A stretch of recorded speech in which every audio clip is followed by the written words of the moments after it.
Thank you, Chris. Thank you guys for being here tonight. Show of hands, who wear glasses or sunglasses? Okay, yeah, everybody, yeah. So who find it hard to find that perfect pair? That's definitely a lot of us. And for me, by traditional manufacturer standards, I'm nowhere near being standard. My face is wider, I have big cheeks, and my nose is smaller.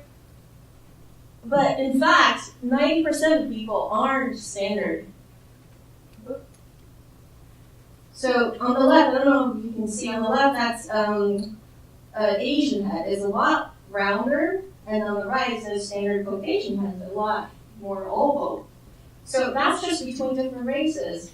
The differences are huge. But just within the same race, we also have that problem. So who gets to decide who looks standard anyway? We're all very different. Why do we have to stick with one-size-fits-all product? There are 7.4 billion people in this world. So we've come up with a solution to mass customize wearable products precisely, efficiently, and automatically. This is our first product. It's a full custom 3D printed sports sunglasses that's generated directly from every customer's 3D head scan. So I have it here. They look really nice. If you want to take a look, we have a booth over there. Where is that? Yeah, so custom sports sunglasses. These sunglasses correspond to 86 key points and 12 parameters of one of our customers' face. We take into consideration every aspect, from not only just the way you look, but how you use them too. So depending on what activities you use them for, there's aerodynamic, ventilation, contact pressure, all of these considerations are calculated within the algorithms. So our algorithms automatically generate a product shape based on all your every need.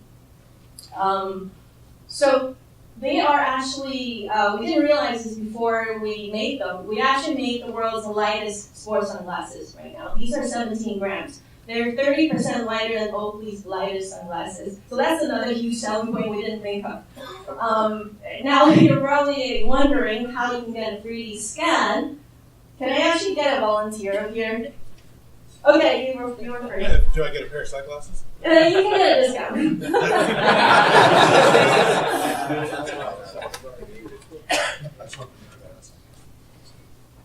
Okay, so I'm going to do a quick demonstration of how it's done. It's very easy. It takes about a minute. No, please don't move. Okay. So you can watch the mesh form as I rotate around him. It takes a little bit of practice. I've done this hundreds of times, so I'm pretty good at this. But if you do this at home, it probably takes a couple tries. You can see we're almost done.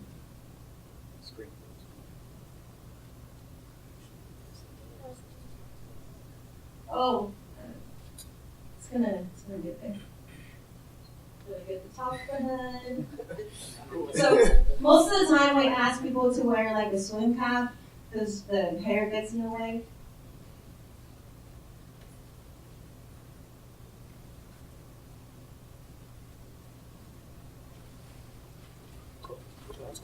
Yeah, so now let's just give it like 15 seconds to process. Oh, you had your eyes closed, but that's fine. Can we see that?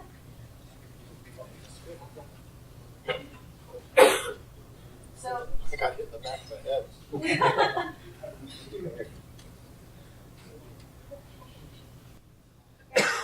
Can you look inside?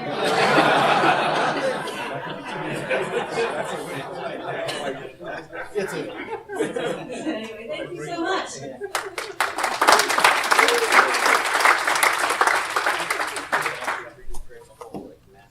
So now that if I get just one piece of hair, I can make a clone of you. I don't want that. I don't mean it that way. I mean, like, your data is safe with this. Yeah, so what you saw there was a scanner called structure sensor. Probably a lot of you are familiar with that. They work very similarly as the Xbox motion sensor. So there are also things called Google Tango. A lot of you are probably familiar with that too. This is a new phone that Lenovo came out 6 months ago. It's called Fab 2. It's got Google Tango built in. So with this, you can actually do a direct scan of the person. And with the growth of AR and VR, in fact, by 2018, more than 85% of our cell phones are going to have a 3D scanner built in. So to obtain a 3D scan of someone's head is going to be very easy, and that's a really great news for us. And I want to talk a little bit about 3D printing as well. So we use 3D printing as a manufacturing method, but there within the scope what we call flexible manufacturing. What that means is the machine reads a 3D model automatically, and we can standardize the process and automate the process.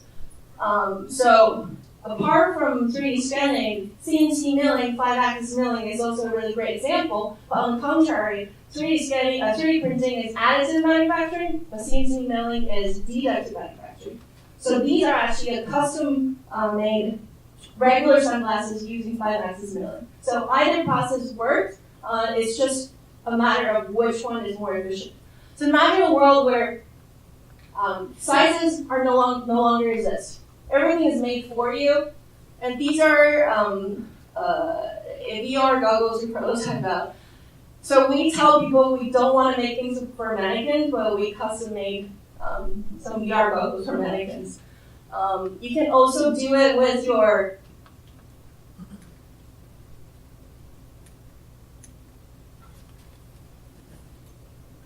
Iron Man suit or your brainwave technology suits. These are prototypes we made just for fun. We wanted to see how far we can take this idea. So concept is anything can be customized, everything should be customized, and we're here to lead that transformation. Thank you.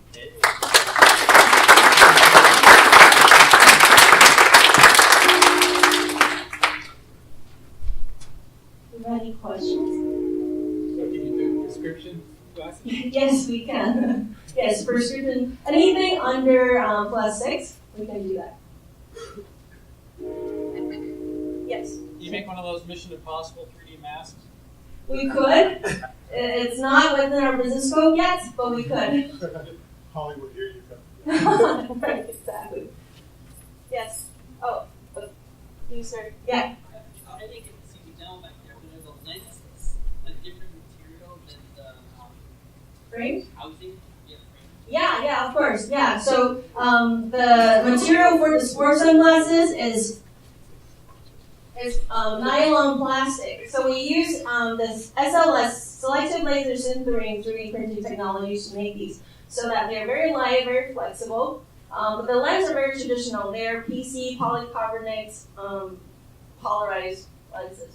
That all sounds really expensive. They're actually not that bad. So we're going to launch our product in a month, and early bird price is $249. Considering they're custom made for you. Yes? How much customization does Focus provide, and when do you think will they be able to catch up with you? We have, technologically, we have at least 9 months. Oakley, they have a custom line, but you can only custom colors. So, not really. So, quite impressive. The question I have is of the technology, which part is proprietary to your company? Very good question. So this question is which part of the technology is proprietary? In fact, the algorithms are the proprietary part. So our algorithms we developed entirely in-house. We spent the last year developing the software and the technology. They're able to extract every single information from your face and convert that directly into information that will input for a pair of custom sunglasses and use that information to generate a pair of sunglasses. All of this is done in the cloud automatically within seconds. So if someone wanted a pair of these, do they have to come to the office to get 3D printed? Yeah, so great question. We have been developing our own app where you can just download on your phone and do it yourself. What we realized was that people can't get it right. We've sent it to sent the beta version to people. Their 3D scans are really messed up. It takes a couple tries in the set. So what we decided is that we partner either with part-time people, where we distribute scanners to them, that they can go to a person's house or office to get scans for full custom service, like if you were to order tailored suit, for instance. There's another option where we partner with local sports stores or opticians, so you can just go to a local store and get scanned that way. Another question I have is about customization is a great idea. The question I have is that, particularly in this product, like sunglasses, we'll be able to provide the algorithm with family tree, without customization versus customization, how much satisfaction in terms of the customer actually can get? That's a really good question to answer. So we have scanned 3,500 people, and we have our own database. We've done really thorough analysis on all of these head scans, and turned out that traditional sizing can satisfy less than 15% of people. And we satisfy over 99% of people. Last question. Okay, question. Yeah. You said the IP is in the algorithms. Yeah. Is there something about the algorithms that are unique to the human head? But given the examples you had with the spine, that was not, the spine is not really part of our IP. So the IP is in human feature analysis and extraction. So when you input a 3D scan into a computer or an algorithm, you have to tell the computer where to analyze and what kind of information they need. and that's the IP. Yes. So if you wanted to do a code, you'd have to write. So we would have to write a separate algorithm. Yes. Got it. Yeah. So right now our algorithms are the IP cover only the head. The reason why we do that is because the head varies a lot between person to person, and there's no compromise when it comes to the comfort of your head. Thank you.